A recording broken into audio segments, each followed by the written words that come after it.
Okay, so today we are going to cover some of the latest equipment that the Indian Army is using, the Indian Air Force is using, and the Indian Navy is using. This is very, very important because one of the question is, in the interview they may ask you, what is the modernization that is taking place in the armed forces? Or this may even help you in your lecturate or may even help you in your group discussion. So if you see the equipment that we have, the first important equipment which the Indian Army has is K9 Vajra T. What do you mean by T, Hirak? No, T means tracks. So this does not have wheels. This has got tracks. So K9 Vajra T is in Make in India. Why are you not noting down? Make in India, and this is in collaboration with South Korea. So South Korea, and the Indian firm is L&T, Larsen and Toubro.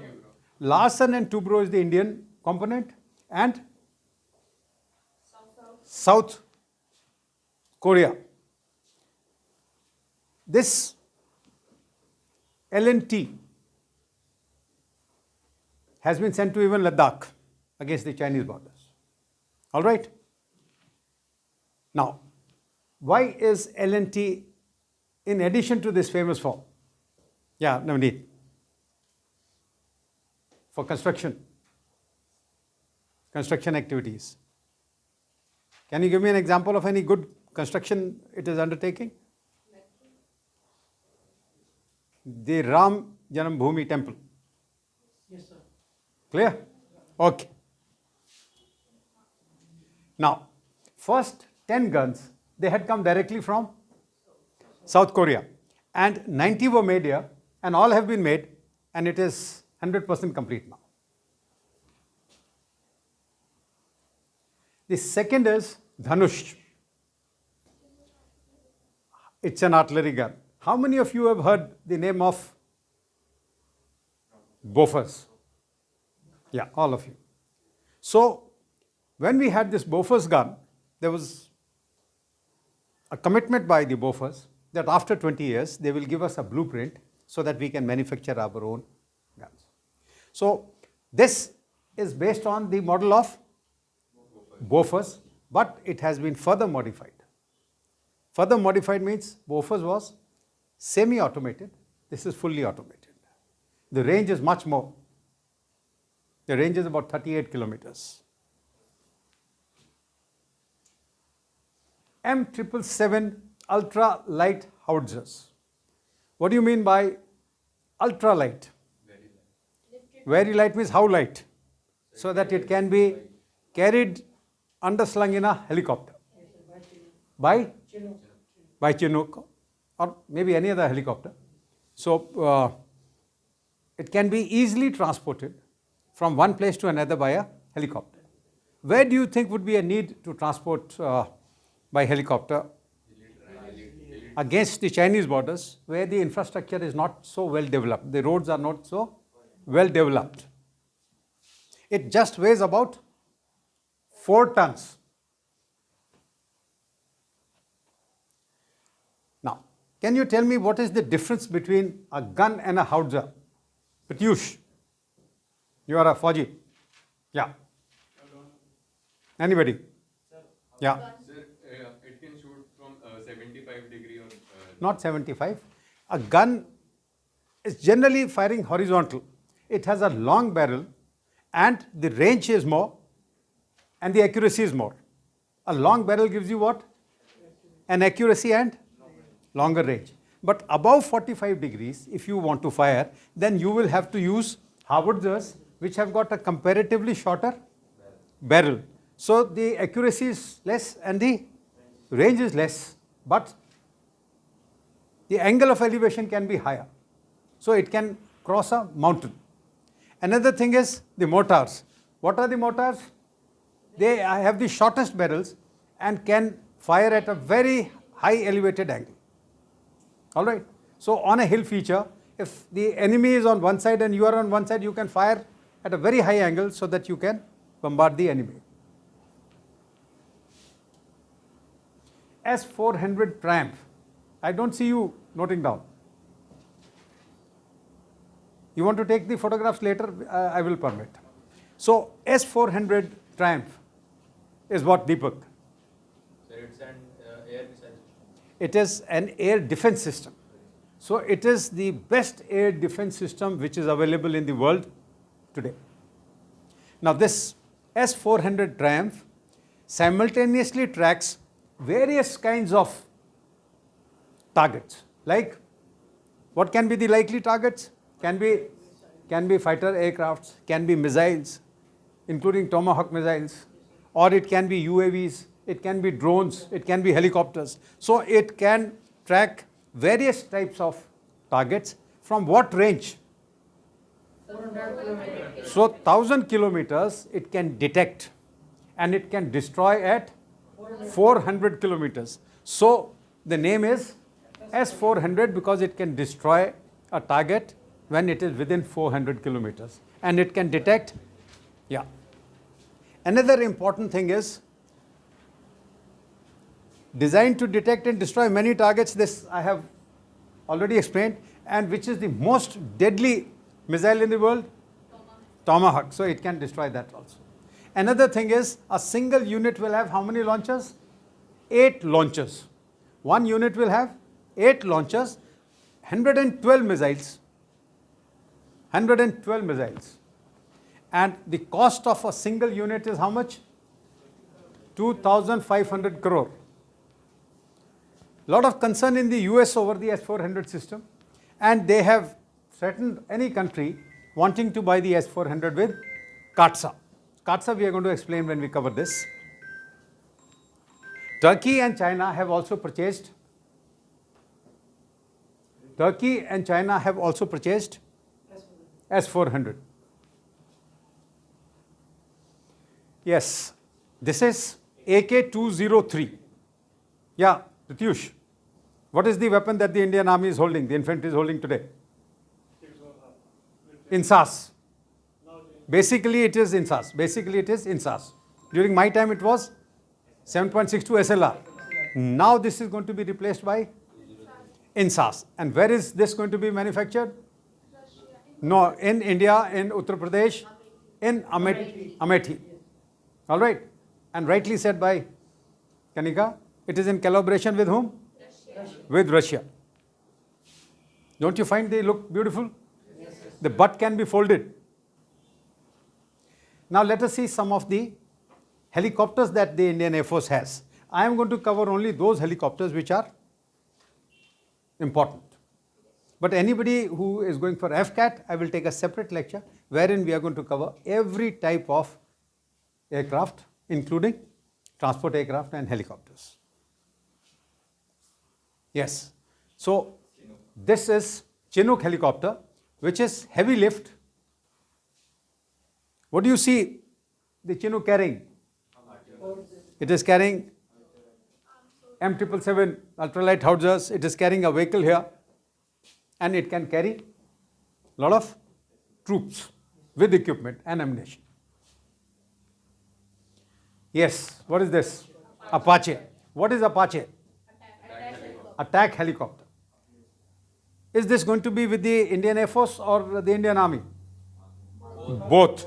The Air Force will also have and the Army will also have. So Army is going to use against anti-terror operations. Now, fighter aircrafts. What is this? MiG-21 called Bison. This is of Russian origin. MiG-27, this is no more in service. Rohan, Yes, sir. MiG-27 have all retired. So today we do not have a single MiG-27 in the Indian Air Force. MiG-29.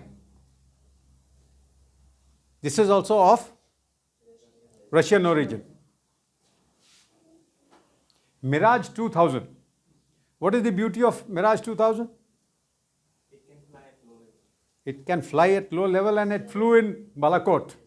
And this was the one which was used to destroy the terrorist camps in Balakot. And what was the missile used?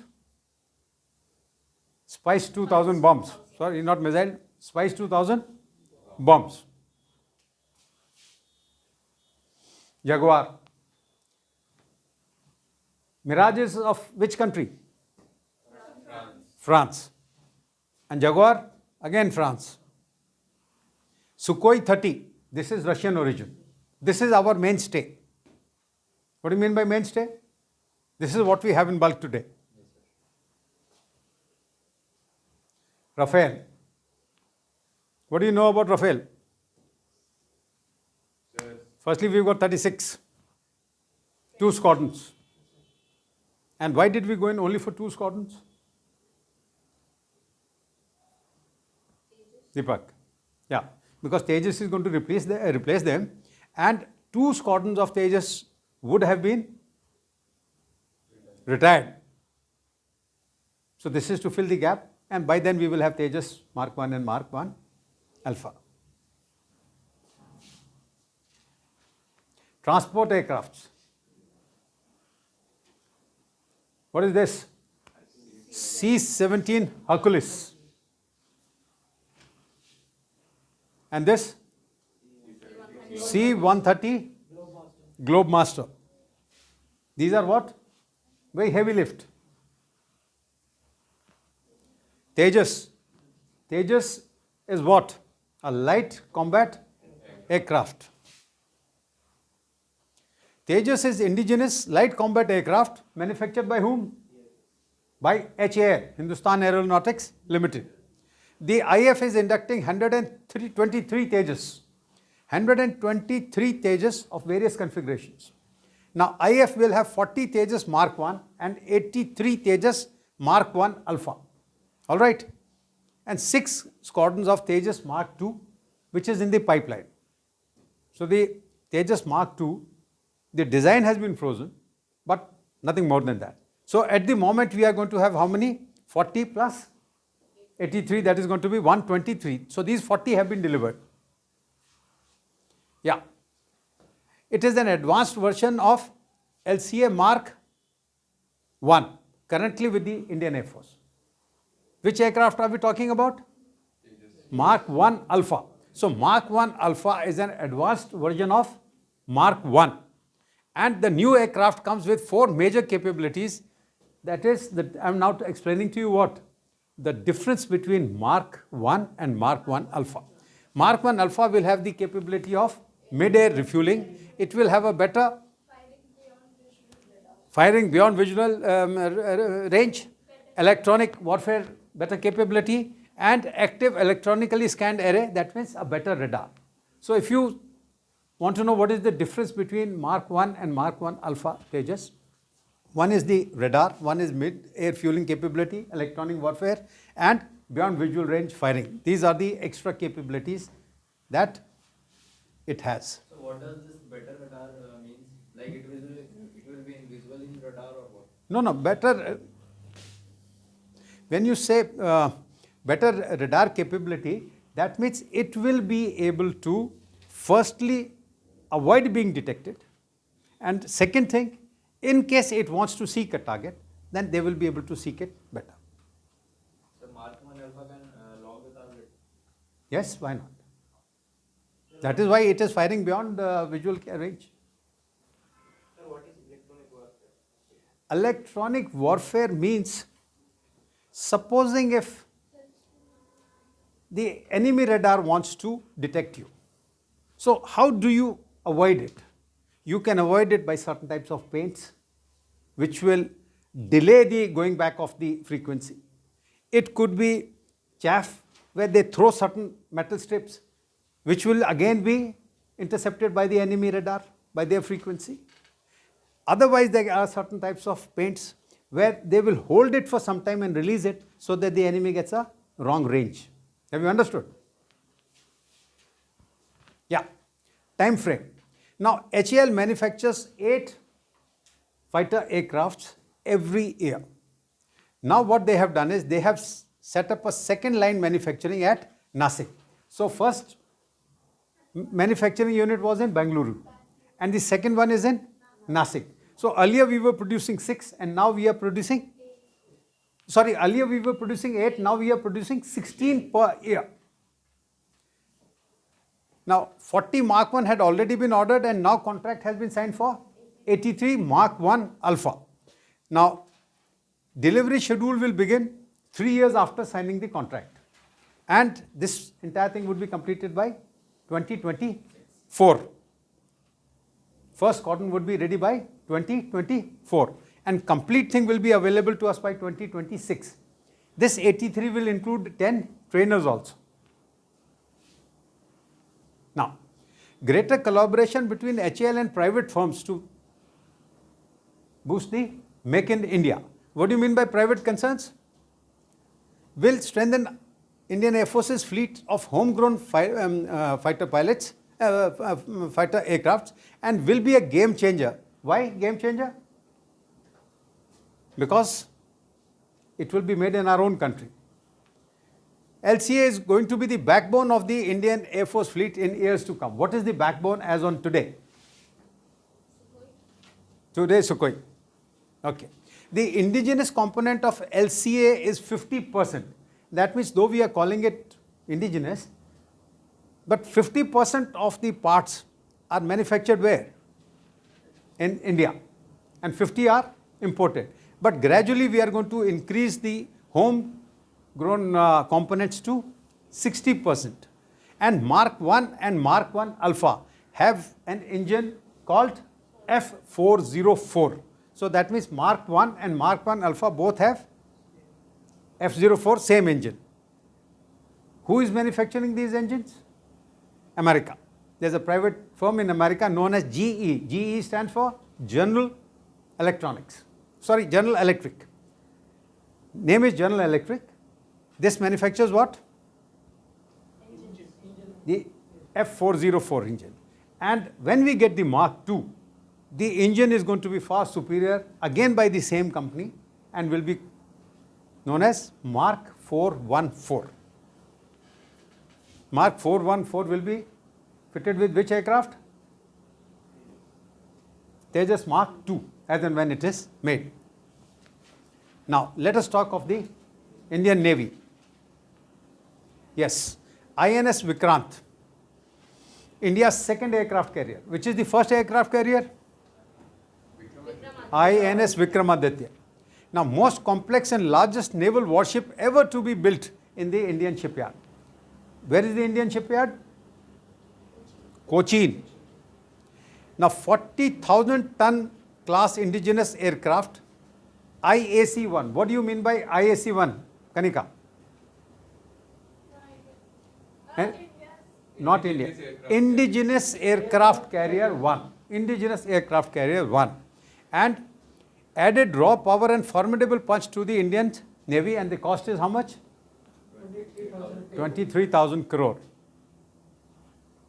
The sea and aviation trials will take about a year to complete, which has already started. So hopefully by the middle of this year, mid of 2022, this should be operational with the Indian Navy.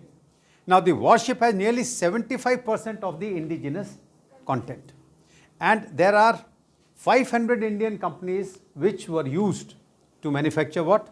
INS Vikrant. And out of these 500 Indian companies, 100 were MSMEs. What is MSME? Micro, small and medium enterprise. Navy is combat ready to tackle any challenge. Why? Because we have now 2 aircraft carriers, Vikramaditya and Vikrant. And the Navy's proactive forward deployment during the Galwan, what indication did it give? It gave a very clear indication that we are ready for any eventuality. And the Chinese had entered where? In Ladakh. But we moved the Indian Navy in the Indo-Pacific region, in the Indian Ocean. Okay? Yeah. IAC-1 will carry 30 aircrafts, fighter jets and helicopters, operate supersonic MiG-29K. There was one candidate, I think Akhil Bajaj, he was asked which is the aircraft which is used by the Navy as well as the Air Force. And he knew the answer, it is MiG-29. So it's a modified version, MiG-29K. All right. And helicopters and other equipment will soon be tailor-made for this. All right.